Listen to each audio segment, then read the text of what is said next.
je voudrais vous dire pourquoi dans nos groupes de renouveau, il y a des effusions inefficaces.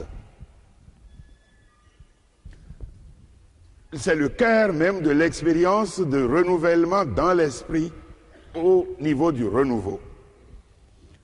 Lorsque nous avons reçu le baptême, nous devons expérimenter la puissance et la grâce de l'Esprit Saint et voir cette expérience se développer et s'enrichir constamment. Qu'est-ce que c'est que le renouveau charismatique, qu'on appelle encore le renouveau dans l'esprit? Expression plus heureuse que renouveau charismatique. Parce que dire renouveau charismatique et ne pas expliquer pourrait faire croire que seuls les groupes ou les mouvements se réclamant du renouveau ont des charismes et les exercent. C'est un renouvellement de nos charismes, certes, mais ne mettons pas l'accent sur les charismes, car les charismes sont des instruments pour accomplir la volonté de Dieu, la volonté d'amour et de service des frères. Sur quoi il faut mettre l'accent? Sur la plénitude de l'esprit. C'est pourquoi dire renouveau dans l'esprit est plus approprié. Je définis, à la suite du Père Tardif, le renouveau comme l'expérimentation dans notre vie et dans le monde actuel de la grâce de Pentecôte. C'est une redécouverte expérimentale de l'Esprit Saint dans sa vie et dans l'Église aujourd'hui. C'est une affaire d'expérience. Ce n'est pas une affaire de connaissance. Il faut expérimenter l'Esprit Saint. Or, pour certains, les résultats qu'on voit dans leur vie et dans leur service ne correspondent pas à ce qu'ils doivent être après l'effusion qu'ils ont reçue. Nous allons distinguer 3 catégories d'effusions décevantes. Premier groupe d'effusions décevantes. Des gens qui, après la prière pour l'effusion, n'ont vu dans leur vie aucun changement. Aucune différence entre leur vie avant et leur vie après. Rien n'a changé. S'il en est ainsi, c'est que quelque chose ne va pas dans ce cas. Pour quelle raison on peut observer ces effusions décevantes? Première raison, ils n'ont pas fait une préparation à l'effusion adéquate. Préparation inadéquate. Les enseignements qui conduisent à la prière pour l'effusion, qu'on appelle les séminaires des 7 semaines, les séminaires les enseignements de la vie dans l'esprit. Il y a 2 phases. Jusqu'à l'effusion, c'est les enseignements de la vie dans l'esprit. Après l'effusion, il y a d'autres enseignements, d'autres semaines qu'il faudrait organiser, qu'on appelle les séminaires de la marche dans l'esprit. La marche, on ne s'occupe pas, on n'a même pas vécu suffisamment la première partie pour s'occuper de la deuxième. Alors, nous avons dans notre expérience porté une très grande attention à cette préparation. La première semaine de formation est centrée sur Dieu le Père. Et le titre, c'est Dieu le Père vous aime. Car c'est du Père de toute bonté que viennent tous les dons. Jésus est le premier don du Père. C'est la preuve tangible de son amour extraordinaire pour chacun de nous. Si on ne parle pas de l'amour du Père aux autres, on ne comprendra pas l'amour du Fils, ni l'amour de l'Esprit Saint. Donc, Dieu le Père vous aime. Deuxième enseignement, Jésus est votre sauveur, il vous sauve de tout. Jésus est votre Seigneur. Quand on a connu Jésus comme son sauveur, il faut accepter qu'il soit le Seigneur de votre vie. C'est un programme de vie que de dire Jésus est Seigneur. Quatrième enseignement, devenez disciples de Jésus. Comment? En vous livrant à Jésus pour qu'il vous prépare à être disciple. L'enseignement de cette 4e semaine se fait toute une journée pour nous, depuis le matin d'un dimanche jusqu'au soir. De quoi on parle? Le premier enseignement porte sur la conversion et le repentir. Car le renouveau est une vie de conversion permanente. Premier enseignement de la journée. Deuxième enseignement, la guérison intérieure, qui aboutira à prier pour les cheminants pour qu'ils aient la guérison intérieure. Troisième enseignement, il est lié à celui sur la guérison intérieure. C'est comment pardonner comme un fils de Dieu, comme un chrétien, en faisant une démarche de pardon, en demandant pardon à Dieu, en priant. Enfin, troisième enseignement, la délivrance des forces mauvaises. Comment rompre les liens qui nous attachent dans le domaine spirituel. Prière pour la guérison intérieure, prière du pardon, prière pour éventuellement la délivrance. Ce sont les enseignements et les actes que nous posons toute cette journée, que nous appelons journée de conversion. Et à partir du 5e enseignement, on pourra parler de l'Esprit Saint. On pourra ensuite annoncer les dons de l'Esprit Saint. Et dès ce moment, nous pouvons prier pour la grâce de l'effusion de l'Esprit. Et lorsqu'on n'a pas prié pour des gens qui suivent ces enseignements, pendant qu'ils sont dans l'enseignement de cette semaine, ils n'ont pas la guérison intérieure, ils vous posent des problèmes dans le groupe. Ils sont blessés et ils blessent les autres dans leur comportement. Nous appelons volontiers ces personnages des personnages cactus, pleins de piquants, impossible de les approcher, dangereux qu'ils vous approchent. Il faut que les piquants soient arrachés. C'est la spécialité de l'Esprit Saint. Voilà. Donc, il faut donner ces problèmes. Alors, beaucoup de gens dans le renouveau, ils reçoivent l'effusion comme une recherche de pouvoir. Pouvoir à exercer.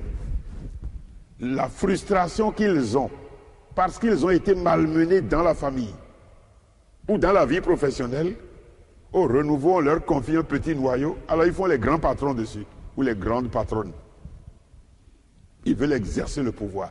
Ce n'est pas un pouvoir qui nous est donné. C'est l'Esprit Saint et sa puissance qui nous sont donnés. Donc, la nécessité de cette guérison intérieure. Et c'est après cela, donc, que les gens peuvent aller. Première raison pour laquelle, dans cette première catégorie, les effusions sont inefficaces, donc, préparation inadéquate. On n'a pas fait de démarche de conversion. Deuxième raison, c'est le doute. Quand on a annoncé les merveilles du Seigneur, les charismes, on dit aux gens, ne doutez pas. Et il arrive que des gens, on prie pour eux, dès le premier jour de l'effusion, ils commencent par exercer des charismes. Ils ne commencent pas à prier en langue. C'est arrivé à un jeune homme comme cela, et il priait en langue, et puis brusquement ça s'arrête. Et plus aucun charisme ne se manifeste. Bon, il a dit, mais j'ai reçu, mais c'est parti. Mais ce n'est pas parti. Il demande aux frères de reprier sur lui, de lui imposer de nouveau les mains. Ceux qui ont accepté ça, ils n'ont rien compris eux aussi. Parce que l'Esprit Saint, c'est pas comme un chapeau qu'on met et qu'on enlève. Alors donc, ils ont reprié sur lui. Il est demeuré de glace. Rien n'a plus bougé.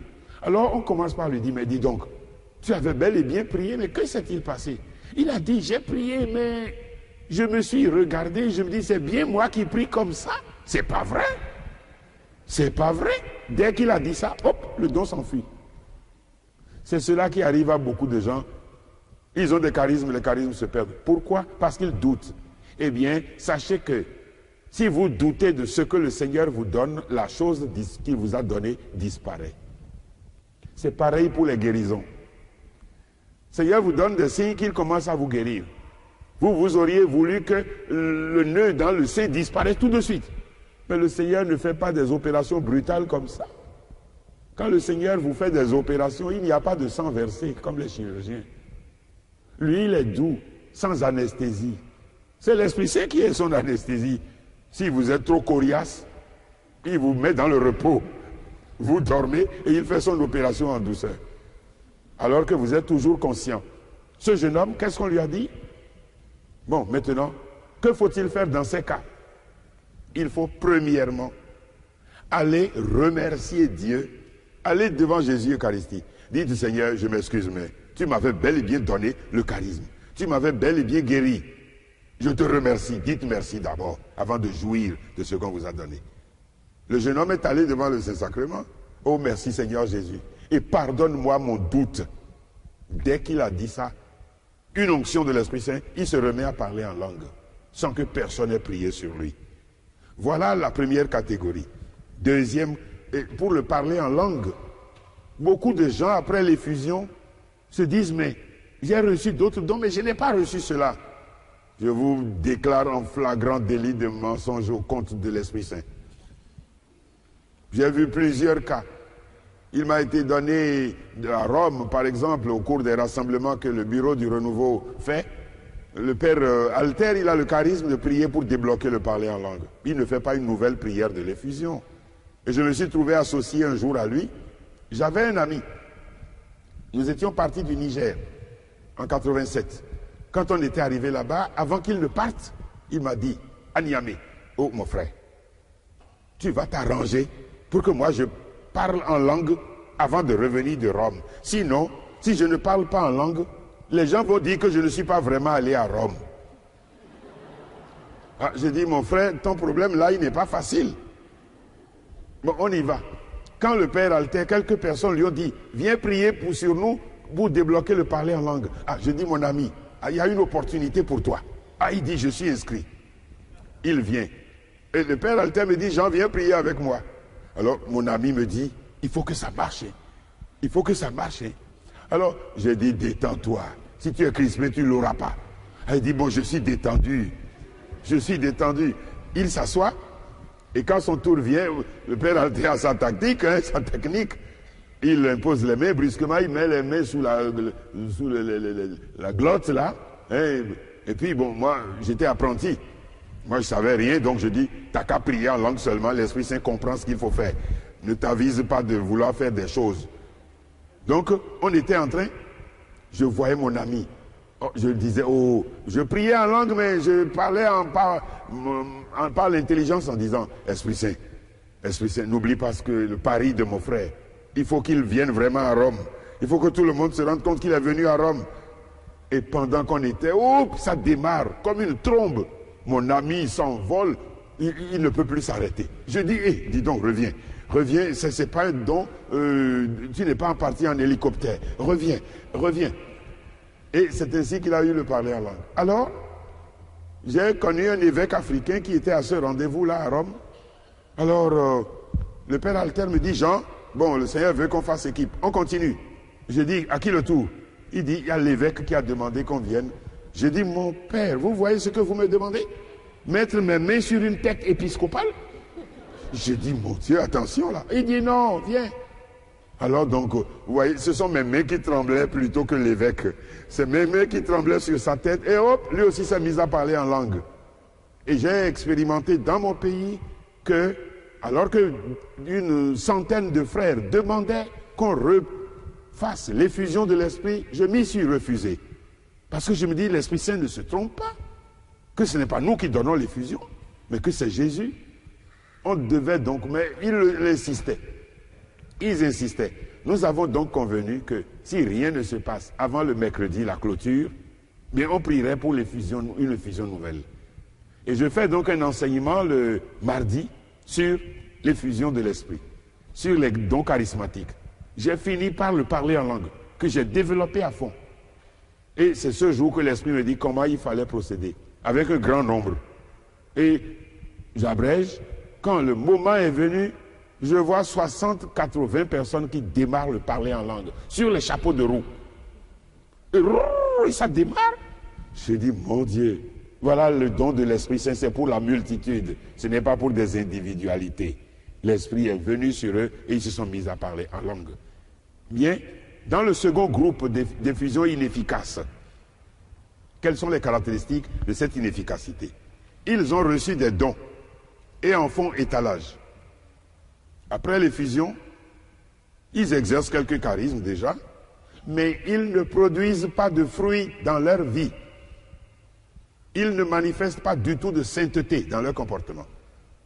Leur vie ne montrent pas la grâce de Jésus-Christ. Ils exercent des dons, mais le don qu'ils exercent est simplement un prétexte pour eux. Ça les soumet, ça les met à la disposition de l'orgueil. Ils risquent l'orgueil. Et pourtant, l'essentiel n'est pas accompli chez eux.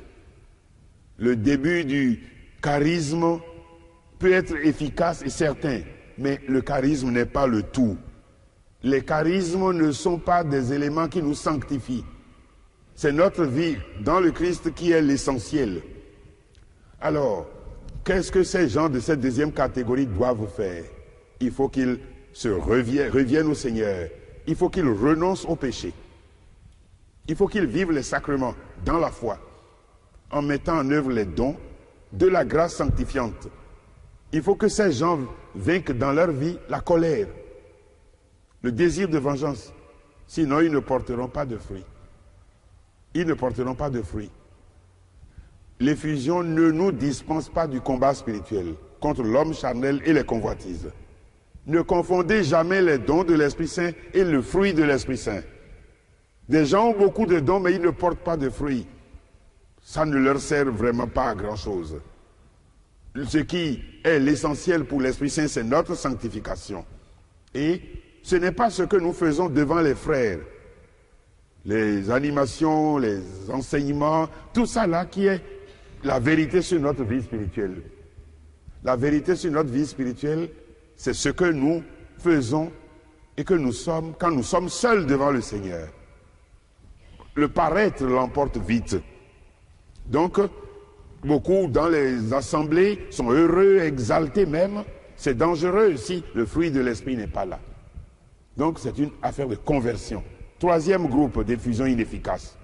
Ce sont ceux qui expérimentent l'effusion. Ils exercent beaucoup de charisme.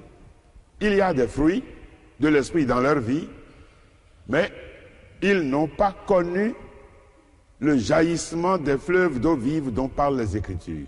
Leur action manque de puissance. Ils n'accomplissent pas pour le Seigneur des œuvres de puissance. Ils parlent en langue. Leur vie est irréprochable, mais ils n'ont pas de puissance. N'oubliez pas, Jésus a annoncé l'Esprit Saint comme un revêtement de puissance. Ils doivent savoir que même après que Dieu les ait bénis de son Esprit Saint, il faut qu'ils s'attachent à exercer leur charisme. S'attacher à son don, c'est produire du fruit. Ils liront surtout Romains 12, 6 à 8. Si ton don est la prophétie, l'enseignement, il faut l'exercer selon le degré de foi que Dieu t'a donné. Selon l'analogie de la foi. Ne pas forcer votre talent.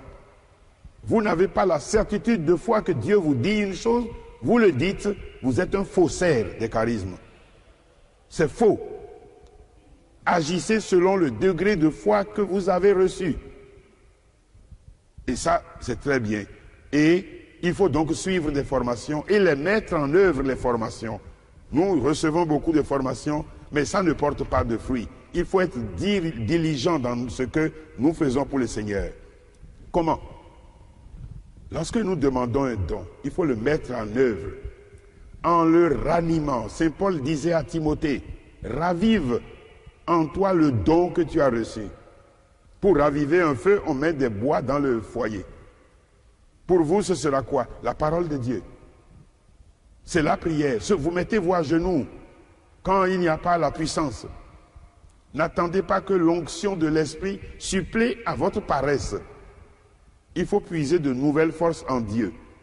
Il ne faut pas prêcher les mêmes choses au point qu'ils deviennent des dadas. Ne pas prêcher les mêmes choses.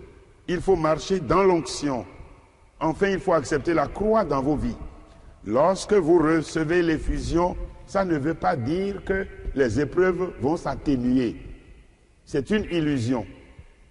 J'ai un ami qui, ayant reçu l'effusion, c'est un ami spécial, hein? Il était anticlérical en diable. Il avait une sœur religieuse, mais il ne l'aimait pas du tout parce qu'elle est religieuse. Pourquoi? Parce qu'un prêtre a été injuste vis-à-vis de lui quand il était enfant. il a pris en grippe, en haine, tous les prêtres. Il est vindicatif. Et ce bonhomme, lui, le Seigneur l'a mené par une action magnifique vers la grâce du renouveau. Il a cessé de se confesser il y a 17 ans. La première fois qu'il vient au renouveau, le thème c'était sur la réconciliation avec le Seigneur. Il croyait qu'on l'avait arrangé. Et maintenant, il reçoit l'effusion et se dit hey, « je suis devenu costaud ». On lui dit « fais doucement ». Quand tu commences par penser que tu es un costaud, tu es en danger. Et il a dit mais qu'il va expérimenter sa force. Un jour chez lui, il avait envie de prendre un pot, un rafraîchissement. Et quand il quitte chez lui, il dit mais je vais aller dans les quartiers chics là-bas pour aller prendre mon rafraîchissement. Les quartiers chics, malheureusement, c'est souvent des quartiers louches. Il était arrivé, il a quitté sa maison juste pour prendre un pot, il laisse tous les bars qu'il y a sur son chemin et il arrive dans un bar qui est près d'une maison de prostituées. Il dit, mais j'ai reçu l'effusion, je ne suis plus en danger. Il entre dans une boîte. Ces boîtes sont signalées par des lumières multicolores. Ils ne s'éclairent pas à la lumière blanche. Ils utilisent les lumières rouges ou les lumières bleues. Tout le monde est déformé là. Les femmes les plus vilaines paraissent très belles. Alors il se laisse mystifier comme cela. Il arrive. Il s'assoit pour montrer qu'il est invulnérable. Il dit, je veux boire quelque chose. Deux jeunes dames mal vêtues ou peu vêtues viennent. Alors, qu'est-ce que tu prends? Lui dit, je veux un jus de fruits. On dit, ah non, on n'a pas ça ici. L'une dit, moi je veux du champagne. L'autre dit du whisky. Et le pauvre gars dit, dans quoi je suis tombé là? Et il a fallu qu'ils disent, bon, apportez-moi quelque chose. Les demoiselles s'éloignent.